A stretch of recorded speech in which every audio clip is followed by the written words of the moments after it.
apa yang bisa kita lakukan ya kita lakukan selama itu tidak menyimpang dari hukum agama dan pemerintah lah gitu. Selama itu baik ya kita lakukan.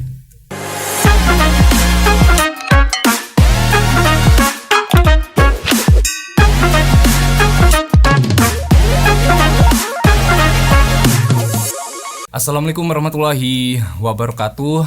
Kembali berjumpa bersama saya Alifa Tony di Pratiwi Podcast, di mana akan selalu hadir untuk Anda di jam 10 pagi dan di jam 3 sore. Tentunya dengan berbagai narasumber kita hadirkan untuk Anda. Dan kebetulan juga untuk kesempatan kali ini luar biasa, salah satu komunitas yang ada di Kabupaten Bondowoso hadir di tengah-tengah studio Pratiwi. Dan buat Anda silakan bisa gabungan ya ke Pratiwi Radio dengan memberikan pertanyaan ataupun juga masukan. Silakan bisa WhatsApp atau SMS di 083 8533 0-nya 5 kali. Dan di edisi masih di bulan suci Ramadan, semoga ibadah puasa yang Anda jalankan berjalan dengan lancar, yang lagi beraktivitas tetap semangat, dan jangan lupa senyum ya, karena untuk memulai sesuatu dengan bahagia dimulai dari kita, yaitu dengan senyum. Selamat pagi. Nah, di sini sudah ada Mas Ali dari komunitas Desa Kreasi. Betul. Selamat pagi Mas. Selamat pagi Mas Alif. Oke, Mas Ali kemarin sempat tak telepon, katanya sedang istirahat ya. Iya emang gitu Mas. Apa biar kuat puasa atau gimana? Sekte pemuda bangun siang. Oke, Mas Ali, nah di komunitas Desa Kreasi sudah lama atau berjalan sudah berapa nih? Berapa lama sih? Kalau bicara lamanya itu ya mungkin udah agak lama sih Mas. Soalnya dari pas acara itu sudah ada rencana Mas gitu. Sebelum terrealisasi nih nama dan kegiatan-kegiatannya itu sudah lama gitu. Merencanakan itu. Tapi pas resminya itu di tahun 2020 gitu. 2020 masih zaman-zaman corona ya Mas? Iya, masih zaman-zaman corona. Ya cuman kalau di kampungan ya kayak gitulah gitu Mas. Nggak terlalu berdampak kan. Oke. Bisa dijelaskan nggak Mas? Maksudnya ini dari mana kok bisa terbentuk komunitas Desa Kreasi, dari pemuda atau mungkin dari Pemkapnya turun ke salah satu desa lalu mengembangkan ini? Desa Kreasi itu sebenarnya inisiatif dari pemuda sih Mas gitu. Karena kebetulan di desa saya itu namanya Desa Mas Kuning Golon kan. Saya melihat itu banyak orang-orang kreatif Mas di sana itu. Gitu. Ada yang bisa membuat tempat tidur dari bambu gitu loh Mas. Terus ada kalau Maduranya itu tabing gitu loh Mas. Apa itu namanya? Ya, anyaman bambu lah ya. Anyaman bambu itu. Terus juga ada makanan-makanan kayak tape, singkong kayak gitu-gitu. Nah, terlepas dari itu anak-anaknya juga saya lihat ini kreatif-kreatif gitu loh Mas. Tanpa ada yang minta atau nyuruh. Mereka membuat mobil-mobilan dari bambu gitu loh Mas. Terus apa aja gitu yang dibikin kayak pistol-pistolan. Kalau kalau dulu tuh namanya tol cetolan. Ya. Iya, tol cetolan. Ya itu. Sehingga ya kami berpikir lah gitu. Ini biar ada wadah dan terus ada ya dibentuklah sebuah komunitas Desa Kreasi itu gitu. Ya pada dasarnya sebagai wadah sih buat menampung inovasi-inovasi dari teman-teman gitu. Ya cuman satu hal yang nggak bisa saya nggak bisa direncanakan gitu. tentang aktivitas anak-anak itu loh Mas. Ya mereka kan bermain dengan bebas gitu. Jadi nggak bisa tersistematis gitu lah. Oke, artinya nggak bisa semacam terjadwal lah ya. Betul.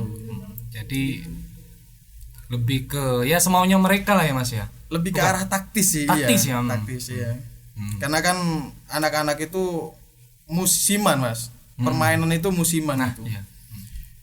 Kadang berjenjang beberapa bulan udah pindah lagi permainannya gitu.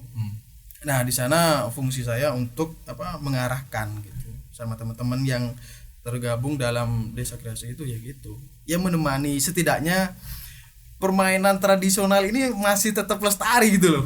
Gitu sih keinginan dari teman-teman gitu. Oke, ini juga ditambahi dengan kemajuan teknologi sekarang. Betul. Apa masih ada atau bisa dikatakan banyak itu yang memainkan seperti permainan tradisional? Seperti kita ketahui ya Mas ya, gadget di mana-mana sekarang anak kecil, Android. Betul. Sangat, kalau dibilang ada ya masih ada Mas. Cuman berbeda jauh dengan zaman saya dulu gitu. Masih sebelum adanya Android gitu Mas. Sangat signifikan lah. Banyak waktu yang mereka habiskan untuk sekedar main game online gitu loh. Sehingga ya komunikasi antar temen itu agak berkurang gitu Mas. Waktu-waktu mereka bermain secara alamiah ya berkurang gitu. Gitu Mas. Nah, dengan adanya desa kreasi, komunitas desa kreasi ini ikut andil nggak artinya dalam ya menyadarkan anak muda sekarang mungkin dengan edukasi atau semacam ya melakukan pertemuan gitu Mas? Ya dengan cara itu Mas, ini kan modernisasi ya. Kita nggak bisa memungkiri itu Mas, dan nggak bisa menghalang juga kan. Iya. Ini udah deras kebudayaannya mengalir sampai ke pelosok-pelosok desa gitu. Ya salah satunya dengan permainan modernisasi gitu, permainan yang udah melalui gadget gitu Mas. Ya seoptimal mungkin kami mengembalikan lagi Mas kegiatan-kegiatan yang biasanya dilakukan secara alamiah gitu, kayak permainan temboran. Kalau iya, kalau di kampung itu namanya temboran genting, yang pecah itu disusun. Itu ya sering saya mainkan sama adik-adik lah di kampung itu. Terus ada namanya juga kalau buat cewek itu bekel. Itu sering masih dimainkan. Terus juga karet, lompat karet itu ya itu dimainkan juga. Ya banyak lah. Kalau dibilang ada ya masih ada Mas gitu. Tapi lagi-lagi ya musiman gitu. Musiman, betul. Nah, dari Pemkab sendiri Mas, dari pemerintahan di Kabupaten Bondowoso, bagaimana melihat itu adanya ya desa kreasi ini Mas? Sejauh ini belum ada sentuhan-sentuhan. Oke. Iya belum ada Mas.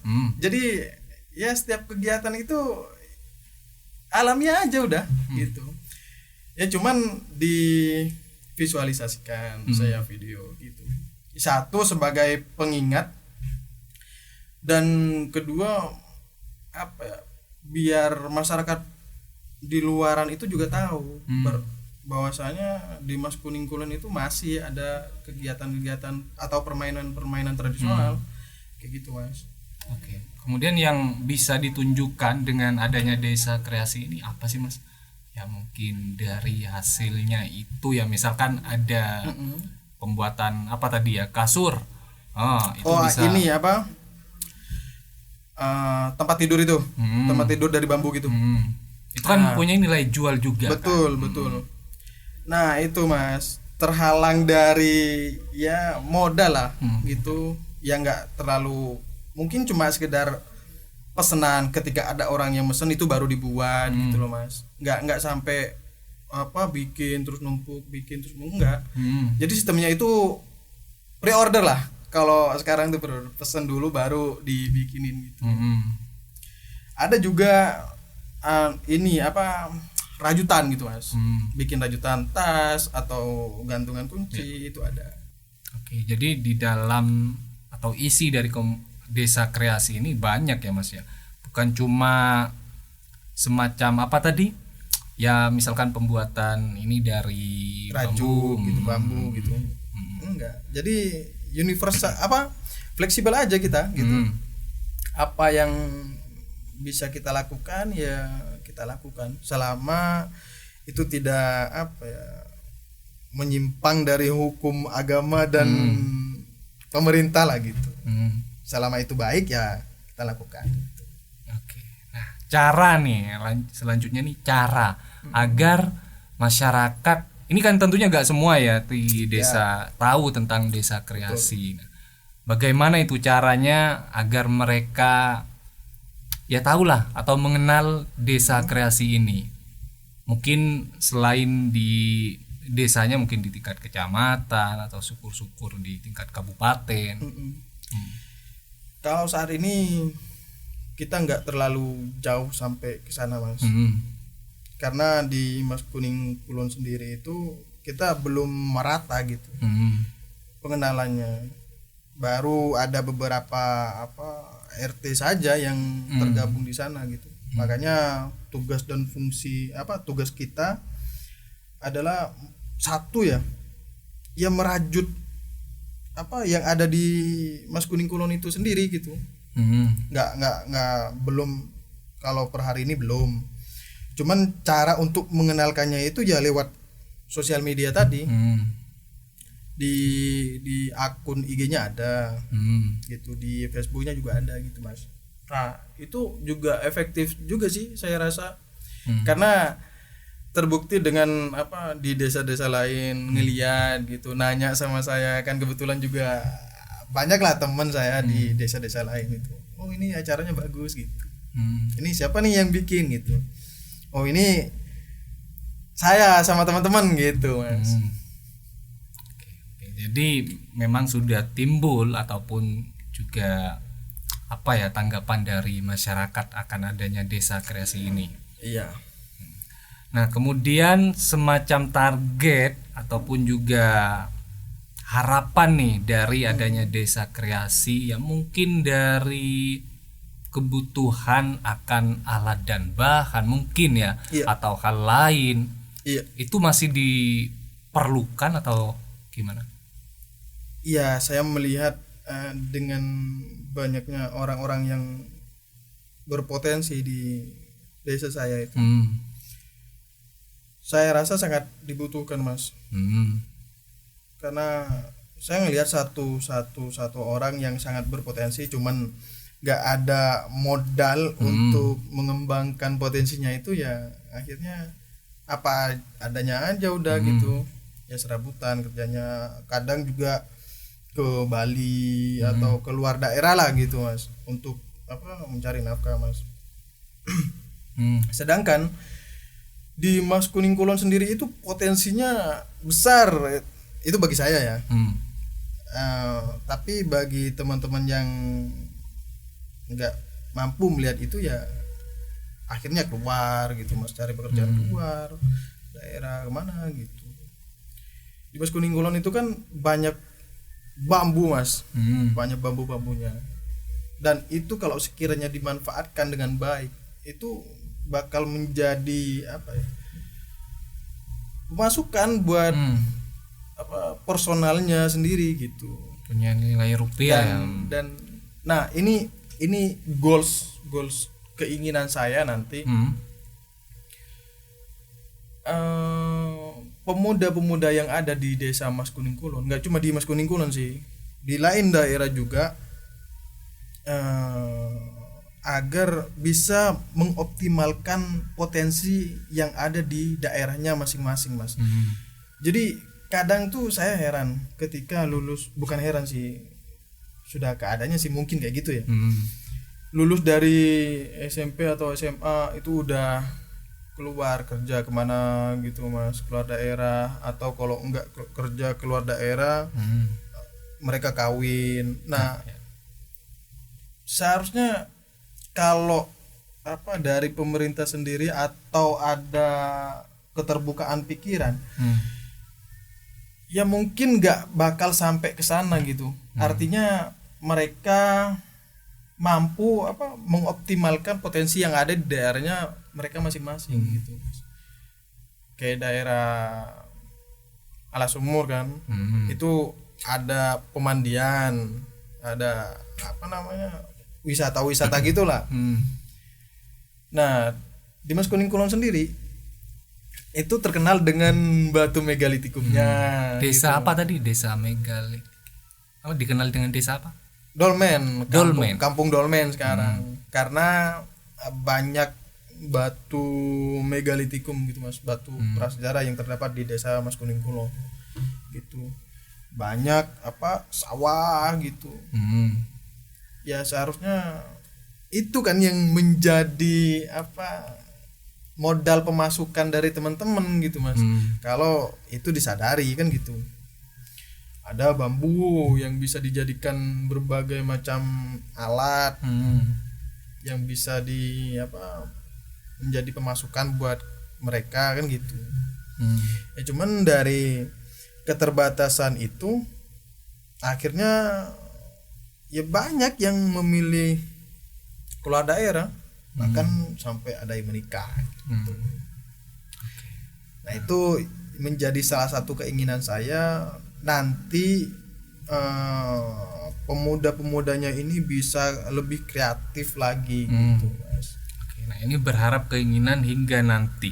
Berarti Mas Ali berharap desa kreasi ini terus ada berarti ya? Iya. Terus ada Mas. Nah, semisal nih selama ke depan 1 atau 2 tahun masih tanpa sentuhan misalkan. Nah, itu kayak modalnya dari mana? Lebih ke sendiri dulu, cukup anggota, ketua, bendara, sekretaris yang ikut andil, atau ya minta sumbangan mungkin ke masyarakat sedikit-sedikit. Iya. Atau gimana itu? Kalau soal itu ya buktinya aja dari awal pembentukan itu Mas, dari berbagai macam acara itu ya emang nggak ada sentuhan-sentuhan dari pemerintah. Kita swadaya apa adanya gitu. Dari tahun 2020 sampai kemarin akhir kita Kosar Akung itu, Nyekar Akbar, itu kita swadaya gitu. Jadi bermodalkan dari satu semangat kepemudaan, kedua kita apa ambil dana iuran lah ya, iuran dari masyarakat gitu. Jadi ya apa adanya aja udah, kita bener-bener berdesa gitu.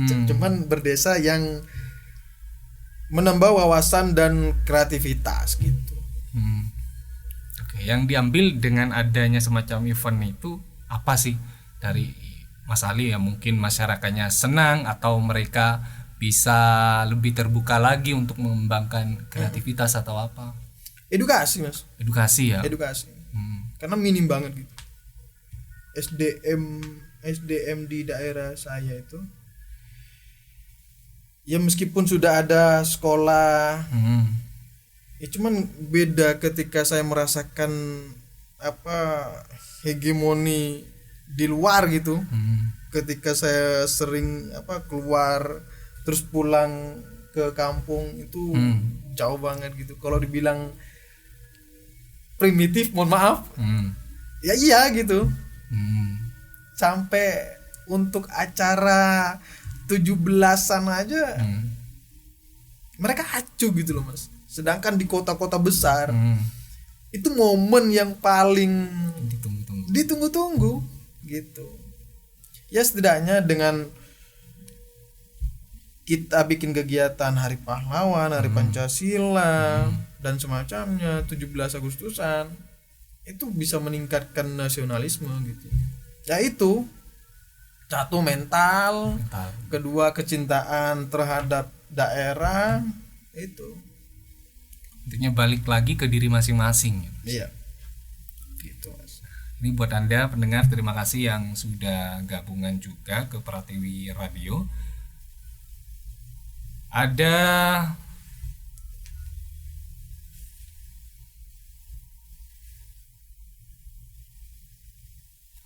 bukan Bapak ya, Mas Ervan ya, di nomor WhatsApp 001. Desa Kreasi apa cukup stay di Mas Kuning Kulon atau ada lagi nih di tempat-tempat lain?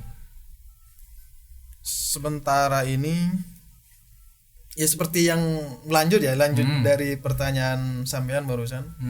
Ya sementara ini masih di Desa Mas Kuning Kulon. Cuman mungkin harapannya ketika nanti sudah bisa berdiri sendiri, bisa berdaya sendiri, ya mungkin kita bisa memperluas jaringan ke daerah-daerah lain gitu. Cakupannya bukan cuma, ya intinya kan mengedukasi nih ya Mas ya. Lagi-lagi kita bicara tentang edukasi kepemudaan.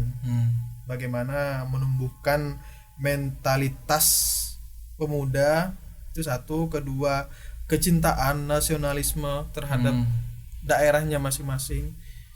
Itu memperkokoh lagi permainan tradisional, mengingatkan lagi ya, meskipun gempuran permainan online banyak gitu, cuman setidaknya dengan adanya Desa Kreasi ini harapannya adalah tetap ingat permainan tradisional gitu Mas.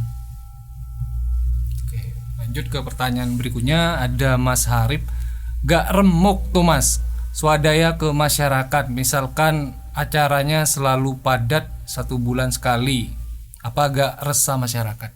Oh enggak Mas, kita bikin acara itu enggak pas sebulan sekali Mas gitu. Kayak 17-an kemarin itu kan 1 tahun sekali gitu. Ya momen-momen tertentu aja. Dan itu kami lakukan dengan low budget gitu. Maksudnya ya sekiranya enggak terlalu banyak memakan biaya lah. Kayak salah satu contoh kemarin Hari Pahlawan itu kita nobar gitu, nobar terus puisian. Kan dari mana budgetnya kan nggak ada kan. Yang menjadi patokan utama itu tujuannya adalah ya menumbuhkan mentalitas anak muda itu. Bagaimana mereka bisa mengapresiasi dirinya sendiri di depan khalayak umum gitu Mas. Saya melihat di daerah saya ya, mentalitas anak-anak ini minim banget gitu loh Mas. Gitu, adanya rasa takut gitu. Dan itu pun kemarin pas ngadain acara itu masih banyak yang takut Mas. Gitu. Malu-malu ya. Malu-malu. Oke. Nah, mungkin pertanyaan terakhir juga ya, kita udah hampir 1 jaman di podcast Pratiwi.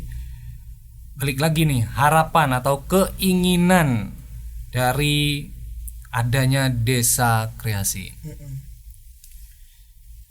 Makin menambah wawasan sih Mas. Saya berharap itu satu, teman-teman kepemudaan ataupun anak-anak bisa menjaga budaya yang ada di daerahnya masing-masing. Di daerah timur ini budayanya apa, di daerah barat Mas Kuning, di selatan utara ini kan pasti berbeda-beda Mas, ini budayanya gitu ya. Cuman selama itu baik dan bisa banyak kita merangkul gitu Mas, itu jangan sampai dilupakan gitu. Meskipun banyak permainan gadget ya, itu jangan sampai dilupakan lah gitu Mas. Oke, terima kasih buat Mas Ali ya udah hadir di Pratiwi Podcast. Mohon maaf buat pendengar, pertanyaan yang berikutnya juga belum Alif bacakan ya, mungkin di next. Nah, bisa dijawab pribadi nih saat lagi nih sama Mas Ali. Pokoknya terima kasih dan mohon maaf apabila ada salah-salah kata. Balik lagi, semoga puasa Anda lancar, semangat menjalani aktivitas. Dan akhir kata, wassalamualaikum warahmatullahi wabarakatuh.